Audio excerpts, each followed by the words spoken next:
તોડ્યું એમ નહીં, તમે કોર્પોરેશને તોડ્યું ને? હા, કોર્પોરેશને તોડ્યું. બરાબર છે, કોર્પોરેશને તોડ્યું ને એવું કઈ તોડ્યું ને? મારી વાત હમણાં, મારી હોટલ હતી એ તમને ખબર છે ને? હા, અંદર સામાન હતો ખબર છે ને તમને? અડધી અમે આયા ત્યાં તૂટેલી હતી.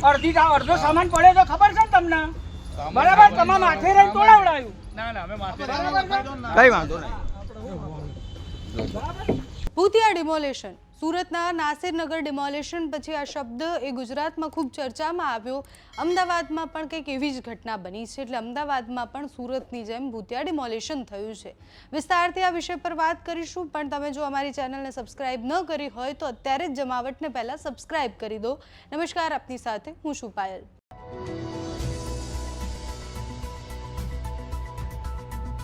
નાના ચિલોડા વિસ્તારમાં ટોયોટા શોરૂમની બાજુમાં ખાનગી પ્લોટમાં 3 દુકાનોનું ડિમોલેશન કરી દેવામાં આવ્યું. ડિમોલેશન થયું એના પછી ખબર પડી કે એએમસીમાંથી કોઈ આવ્યું ન હતું. આ કોઈ એજન્સીના લોકો દ્વારા ડિમોલેશન કરવામાં આવ્યું છે. દુકાનો તોડી પાડવામાં આવી. કોર્પોરેશનના નામથી ડિમોલેશન થયું, પણ ત્યાં કોર્પોરેશનના કોઈ જ વ્યક્તિ ન હતા. ઉત્તર ઝોનના એસ્ટેટ વિભાગની ટીમ સ્થળ પર પહોંચી હતી. સમગ્ર મામલે તપાસ અત્યારે ખાનગી વ્યક્તિ દ્વારા આ ડિમોલેશન કરવામાં આવ્યું હોય એવી પ્રાથમિક માહિતી છે. સમગ્ર મામલે કોર્પોરેશન પણ તપાસ કરી રહી છે કે ડિમોલેશન કરી કોણ ગયું. તમે વિચારો કે આપણા રાજ્યમાં કેટલી ભયાનક સ્થિતિ થઈ રહી છે કે કોઈ આવી અને બધું તોડીને જતું રહે છે અને બધા કોઈને ખબર પણ નથી પડતી. બધાને એવું લાગે છે કે આઈએમસી કે એસએમસીએ કરેલું ડિમોલેશન છે. ટાઉન પ્લાનિંગ એન્ડ એસ્ટેટ કમિટીના ચેરમેન પણ જે છે એમનું એવું કહેવું છે કે નાના ચિલોડાના જીઆઈડીસી વિસ્તારમાં આવેલા ખાનગી પ્લોટ પર આ ડિમોલેશન કરવામાં આવ્યું છે. એસ્ટેટ વિભાગની તપાસમાં ખુલાસો થયો છે કે સ્થળ પર રાજપૂત સિક્યોરિટી નામની ખાનગી એજન્સીના માણસો આવ્યા હતા. મશીન પણ ત્યાં હતા અને એએમસીના કોઈ પણ અધિકારી કે કોર્પોરેશનની સિક્યોરિટી ટીમ ત્યાં હાજર ન હતી. આ ગંભીર બાબતમાં એએમસી હવે તપાસ કરી રહી છે. કોર્પોરેશનથી આ ચૂક કેવી રીતના થઈ, કોઈ પણ આવીને આવું ડિમોલેશન કઈ રીતના કરી જાય, આ સૌથી મોટો પ્રશ્ન છે. પણ તમે વિચારો કે નાસિરનગરના ડિમોલેશન પછી અનેક લોકો બેઘર થયા. એ જે ઘટના જોઈ એના પછી એવું થયું કે આ તો કેવું તંત્ર જે ઊંઘ્યું હોય છે, આ તો કેવું તંત્ર કે એને ખબર જ નથી હોતી કે એના નામ પર કંઈ થઈ જાય છે.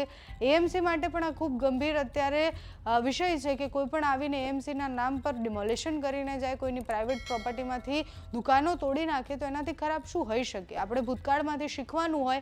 આપણે ડિમોલેશનની ઘટના પરથી કશું જ ન શીખ્યા. હાઈકોર્ટમાં અને કોર્ટમાં જ્યારે આખી ચર્ચા ચાલી ત્યારે જજે પણ જબરજસ્ત બધાને ખખડાવ્યા હતા કે આ શું રીત છે, આ કયું તંત્ર છે કે કોઈ પણ આવીને ડિમોલેશન કરીને જાય ને તમને ખબર નથી પડતી.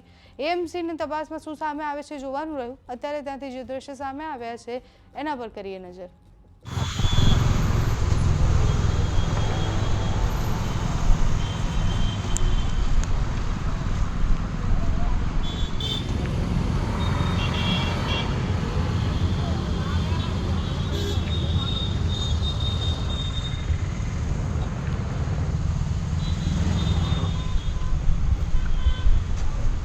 તોડ્યું એમ નહીં, તમે કોર્પોરેશને તોડ્યું ને? હા, કોર્પોરેશને તોડ્યું. બરાબર છે, કોર્પોરેશને તોડ્યું ને એવું કઈ તોડ્યું ને? મારી વાત હમણાં, મારી હોટલ હતી એ તમને ખબર છે ને? હા, અંદર સામાન હતો ખબર છે ને તમને? અડધી અમે આયા ત્યાં તૂટેલી હતી. અડધો સામાન પડ્યો તો ખબર છે ને તમને? બરાબર, તમારા માથે રહીને તોડાવડાયું. ના ના, અમે માથે કઈ વાંધો નહીં. हम नहीं बोले, वही लोग बोलते बुलाओ उसको, सब लोगों को बुलाओ, बाकी तुम लोगों को जाने नहीं। पहला पेट्रोल पंप में पाछड़े आग लगी थी, आपको शेड गाड़ी में चले गए हो तो कहां गए? चलो हमको लेके जाओ, पुलिस थाने गए अभी चौकी। पहला भी मार खाई गयो, पेट्रोल पंप वाला जोड़े थी मार का, तो पाछड़ आग लगाई थी। कौन पेट्रोल पंप? हाँ भैया, आने लगाई थी। नहीं साहब, साहब जो साहब बोला है पेट्रोल पंप ने सेठ बोलते। कौन कौन लोग आए? सेठ लोग आए। आपने कॉर्पोरेशन का बोला ना? आपने कॉर्पोरेशन का बोला ना? बोला मेरा वीडियो दिखाओ, हम कॉर्पोरेशन वीडियो दिखाओ। से कौन आया? नहीं साहब, मैं किसी को कुछ नहीं बोला। सेठ लोग में कौन? आपका मालिक कौन है?